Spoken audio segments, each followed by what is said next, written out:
독일의 철학자 하이데거라고 하는 사람은 보통 사람이란 말하기 좋아하고 호기심이 많고 애매하게 살아가는 존재다, 그렇게 말했습니다. 어찌 보면 이 세상에는 뚜렷한 목표도 없이 어떤 사명감이나 소명의식 없이 하루하루 애매하게 살다가 인생의 연수를 다하는 보통 사람들도 많이 있을 것이라 생각합니다.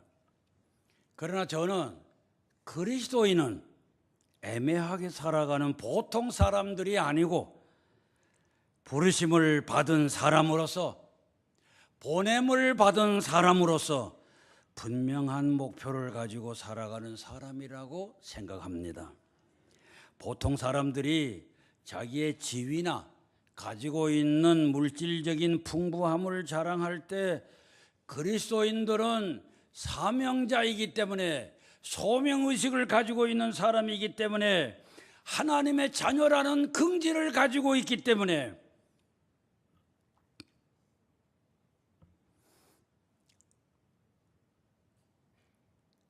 세상에 자랑할 것이 없어도 분명한 목표를 향해 달려가는 사람들이지.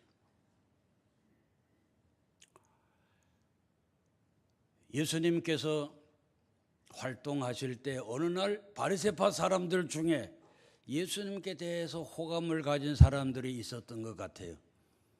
어느 날 예수님을 향해서 선생님, 여기를 떠나셔야 합니다. 헤롯이 선생님을 죽이려고 합니다. 이때 예수님 말씀하시기를 그 여우에게 가서 말하라. 오늘과 내일과 모레는 내가 가야 할 길을 가야겠다. 선지자가 예루살렘 밖에서 죽는 법이 없느니라.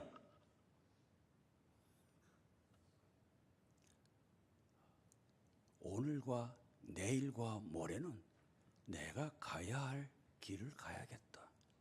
리빙 바이블에서는 더 어떻게 멋있게 기록한 것 같아요. I must be on my way today, tomorrow, and next day.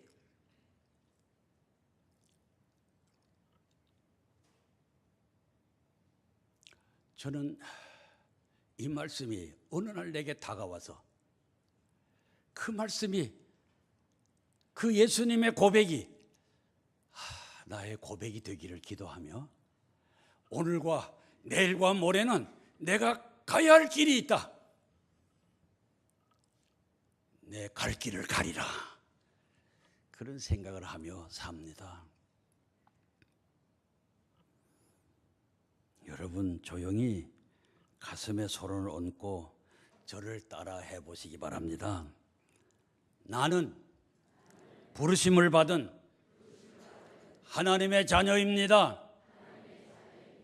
나는 보냄을 받은 하나님의 사람입니다.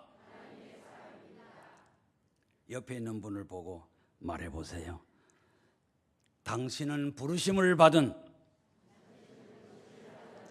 하나님의 자녀입니다. 여러분, 우리는 부르심을 받은 하나님의 사람입니다. 보냄을 받은 하나님의 사람입니다. 일찍이 모세를 부르시고 사용하셔서 출애굽의 위대한 역사를 이루시고, 여호수아를 부르시고 사용하셔서 가나안 땅을 정복하게 하신 하나님께서는 오늘 이 시대에 여러분과 저를 부르시고 보내신 줄로 믿습니다. 우리를 통해서 이루시려는 하나님의 뜻이 계셔서 아직도 우리 생명을 연장시켜 주신 줄로 믿습니다. 요한복음 9장 1절 이하에 보면 예수님과 제자들이 길을 가다가 날때부터 맹인된 사람을 만나게 됩니다. 이때 제자들이 말합니다. 랍비여, 이 사람이 맹인으로 난 것이 누구의 죄 때문입니까? 자기 때문입니까? 부모 때문입니까? 예수님 말씀하십니다. 이 사람이나 그 부모의 죄로 인한 것이 아니라 그에게서 하나님의 하시는 일을 나타내고자 하심이라. 그에게서 하나님이 하시고자 하시는 일을 나타내고자 하심이라. 연세 높으신 분들 여러분 계신데요, 여러분 생명을 아직도 이 땅에 머물게 하시는 것은 생명의 주인 되시는 우리 하나님께서 여러분을 통해서 이루고자 하시는 뜻이 있어서 오늘도 생명을 연장시켜 주신 줄로 저는 그렇게 믿습니다. 나를 통해서 이루고자 하시는 하나님의 뜻이 무엇일까? 깨닫지 못하면 이 문제를 놓고 기도해야겠지요. 하나님, 나를 통해서 이루고자 하시는 하나님의 뜻이 무엇입니까? 기도할 때 하나님 아주 기뻐하시며 그 일을 깨닫게 해 주실 줄로 믿습니다. 이 지구상에는 70억 이상의 인구가 살고 있다고 그럽니다. 그런데 나같이 생긴 사람은 나 하나밖에 없습니다. 여러분은 어떻게 생각하십니까? 나같이 생긴 사람은 이 지구상에 나 하나밖에 없습니다.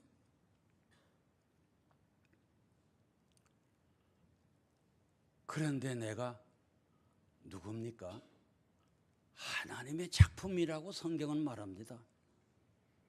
하나님께서 모태에서 조성하셨다고 말씀합니다. 저는 9남매 맞습니다. 그러나 9남매 형제 자매들이 모여봐도 같은 얼굴 가진 사람이 없어요. 다 각각이요. 여러분 모두 그런 줄로 압니다. 이게 무슨 뜻입니까?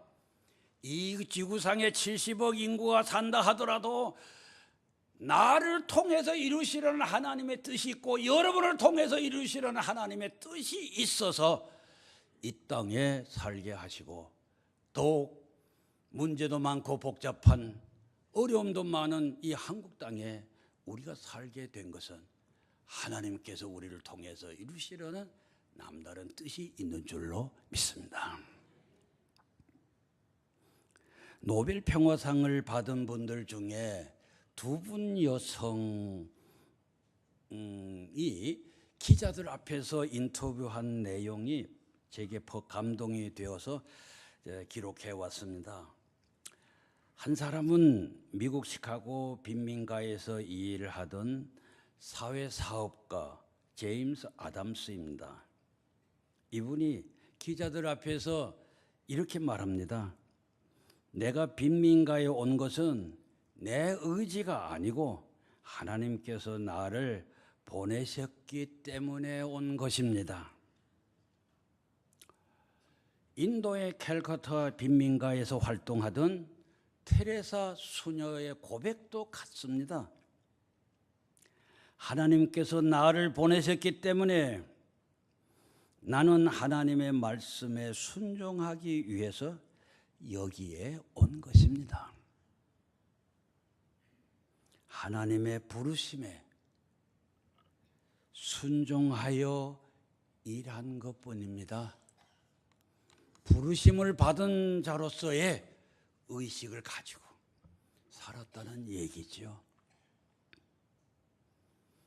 부르심을 받았다는 의식을 가진 사람을 짧게 다른 말로 하면 소명의식을 가진 사람이지요.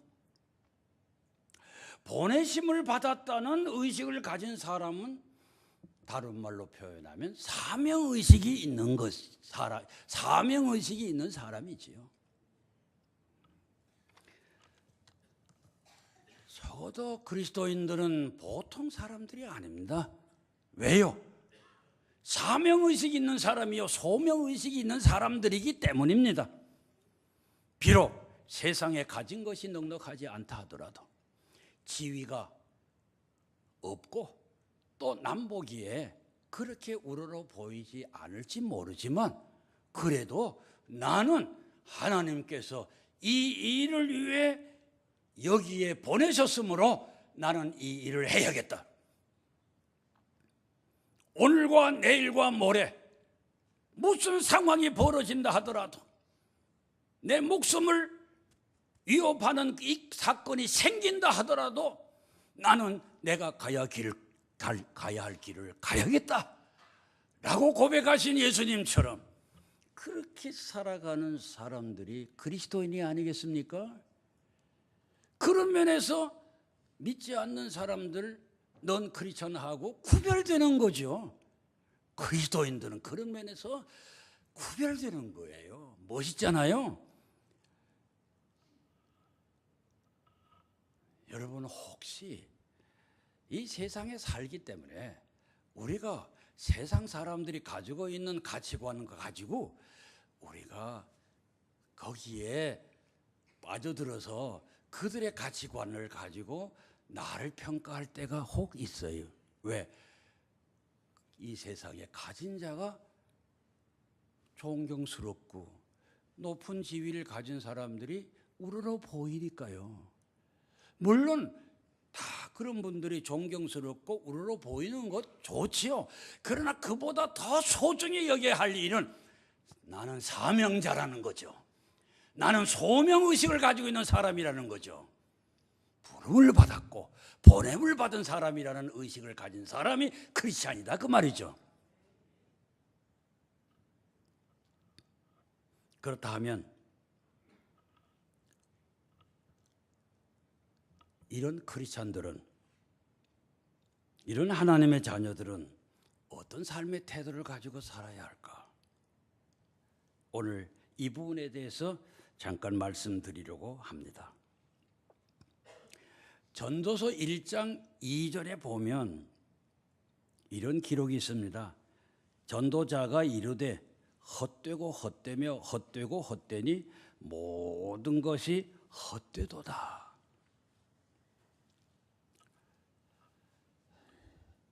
하나님의 자녀들이 부름을 받은 이들이 이 세상을 살아갈 때 이게 내가 해야 할 일이다 하고 하지만 하다 보면 내가 하는 일이 헛된 것 같고 때로는 이 세상에 내가 이 일을 계속 해야 될까 의미를 찾지 못하고 이 또한 헛된 일이 아닌가 그런 생각을 할 때가 있어요. 그러나 그런 때라도 오늘 10절에 보면 내 손이 이를 얻는 대로 힘을 다하여 할지어다.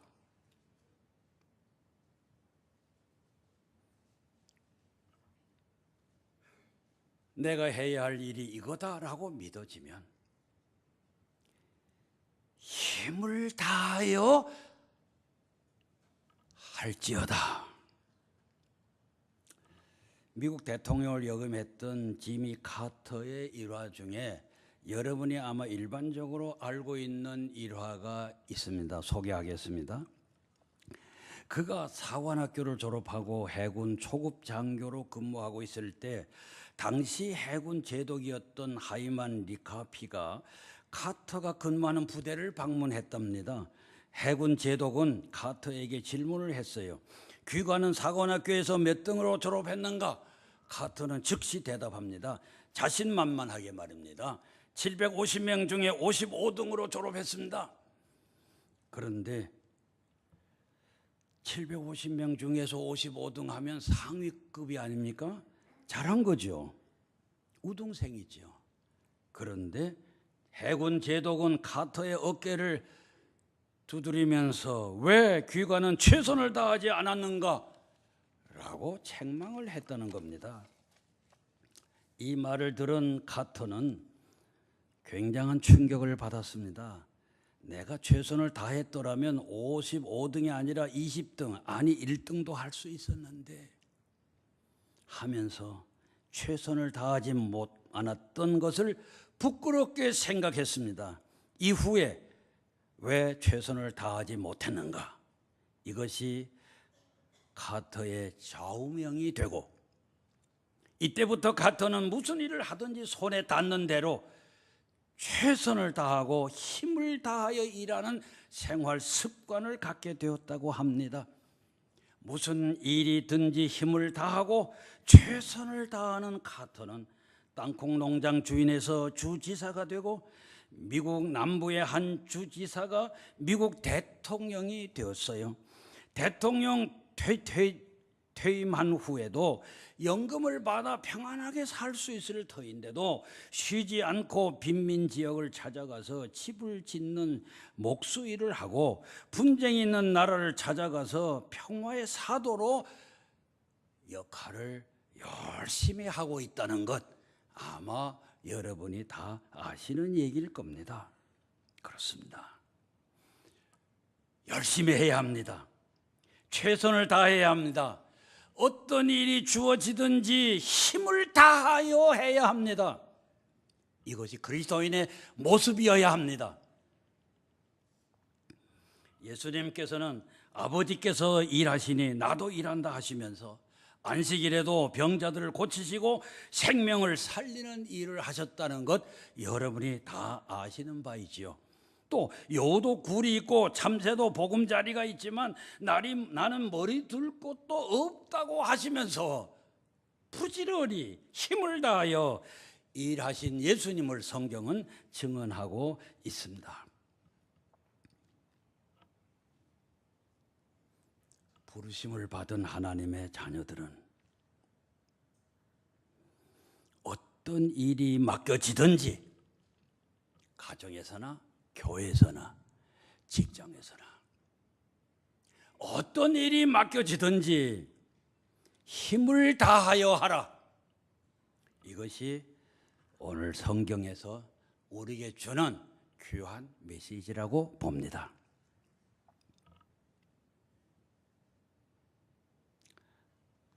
전도서 3장 22절에 보면 나는 사람이 자기 일을 즐거워하는 것보다 더 나은 것이 없음을 보았나니 이는 그것이 그의 몫이기 때문이다 라고 하는 말씀이 있습니다. 일을 하는 사람은 열심히 일을 하되 즐겁게 일을 해야 한다는 말씀입니다. 어느 날 이런 글을 제가 읽게 되었습니다. 당할 수 없다 라는 제목인데요, 소극적으로 일하는 사람은 적극적으로 일하는 사람을 당할 수 없고, 적극적으로 일하는 사람은 웃으면서 일하는 사람을 당할 수가 없고, 웃으면서 일하는 사람은 즐겁게 일하는 사람을 당할 수 없다. 별로 감동이 안 오시나 봐요. 저는 참 감동됐었어요. 어느 카센터에 가니까 기록해 놓은 글이었어요.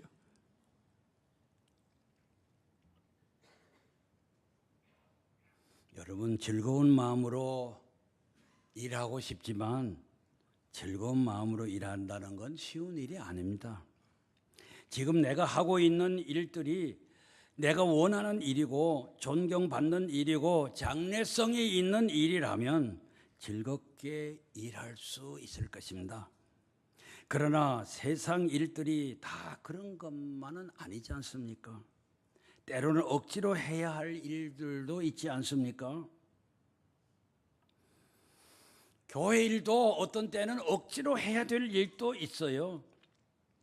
성경은 그런 경우에도 즐거운 마음으로 일을 하라, 이것이 하나님의 자녀들의 삶의 태도여야 한다고 말씀합니다. 예수님 말씀하십니다. 너더러 억지로 오리를 가자고 하거든 십리를 가주어라. 내게 달라는 사람에게는 주고 내게 꾸려고 하는 사람을 물리치지 말아라. 성경은 부름을 받고 선택받은 하나님의 자녀들은 어떤 일을 하든지 이때 하나님께서 나에게 이 일을 맡겨주셨다라고 생각하고 힘을 다하여 하고 즐거운 마음으로 일을 해야 한다라고 말씀하고 있습니다. 마지막으로 오늘 말씀 9장 12절 말씀을 같이 읽기를 원합니다. 전도서 9장 12절 다 같이 읽겠습니다. 시작. 분명히 사람은 자기의 시기도 알지 못하나니 물고기들이 재난의 그물에 걸리고 새들이 올무에 걸림같이 인생들도 재앙의 날이 그들에게 호련히 임하면 거기에 걸리느니라. 여러분, 다 때가 있는 줄로 믿습니다. 물고기들이 재난의 그물이 걸릴 때가 있고 새들이 올무에 걸릴 때가 있듯이 인생들도 죽음의 날이 호련히 임할 때가 있다라는 얘기입니다. 하나님을 경외하고 하나님의 말씀에 순종하고 부르심에 합당한 삶을 살아가는 사람들도 언젠가는 죽음의 날이 온다는 것입니다.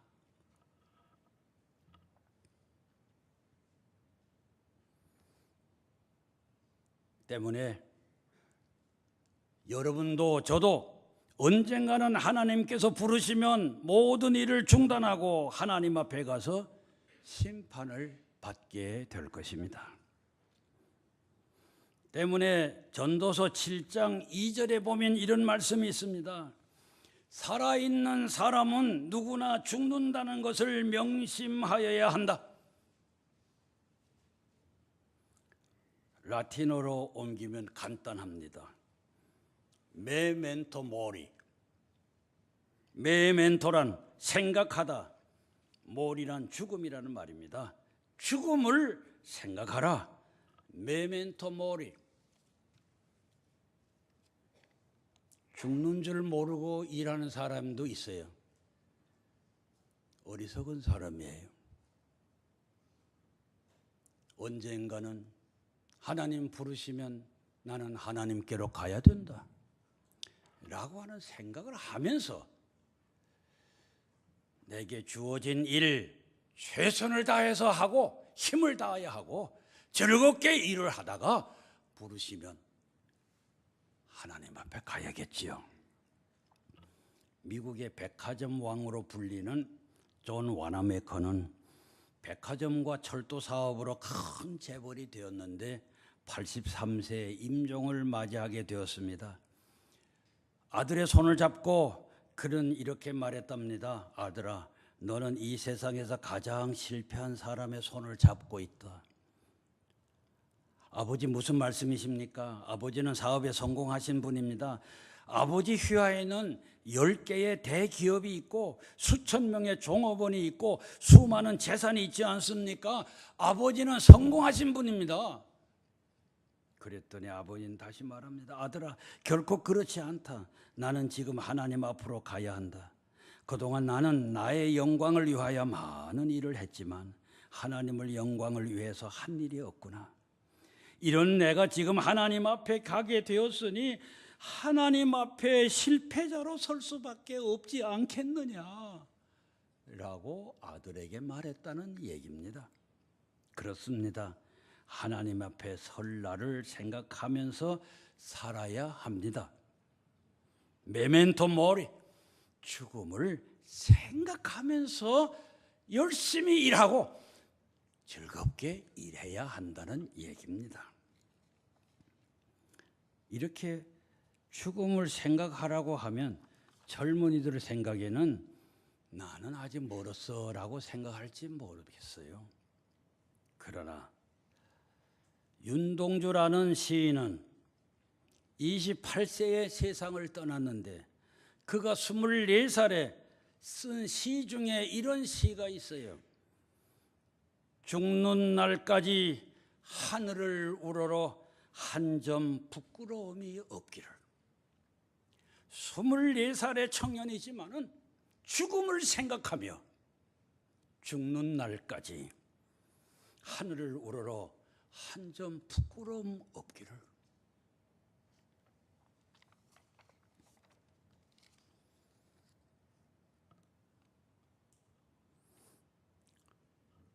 여러분, 하나님의 자녀로서 부르심을 받은 자로서 보냄을 받은 자로서의 삶을 살아가는 일이 쉽지 않지요. 주어진 일 최선을 다하고 그리고 즐겁게 일하는 것 쉬운 일이 아니겠지요. 그러나 나를 보내신 하나님을 생각하면서 보냄을 받은 자로서 하나님 생각하면서 일하면 열심히 하게 될 줄로 믿습니다. 즐겁게 하게 될 줄로 믿습니다. 예수님이 바로 그런 분이셨습니다. 요한복음 8장 29절에 보면 예수님의 고백이 나옵니다. 나를 보내신 이가 나와 함께 하시도다. 내가 항상 그의 기뻐하시는 일을 행함으로 나를 홀로 두지 아니하셨느니라. 하나님의 기뻐하시는 일을 하시는 여러분, 예수님의 고백대로 말씀드린다면 절대로 하나님은 여러분을 홀로 보내지 않으실 줄로 믿습니다. 언제나 함께 계셔서 힘이 되어 주실 줄로 믿습니다. 도움이 되어 주실 줄로 믿습니다. 여러분에게 지원해 주실 줄로 믿습니다. 사명자는 사명을 다하기 전에는 죽지 않는다. 리빙스톤이 한 말이죠. 그렇습니다. 사명자로 살아가시는, 보냄을 받은 자로 살아가시는 삼척제일교회 모든 하나님의 자녀들 위해 우리 하나님께서 언제나 함께 계셔서 여러분을 도와주셔서 여러분 사명을 잘 감당하게 되는, 그리고 맡겨진 일을 잘 감당하다가 하나님 부르시면 하나님 앞에서 칭찬받고 하나님 앞에서 영광을 받는 복된 미래가 주어지기를 주의 이름으로 축원합니다.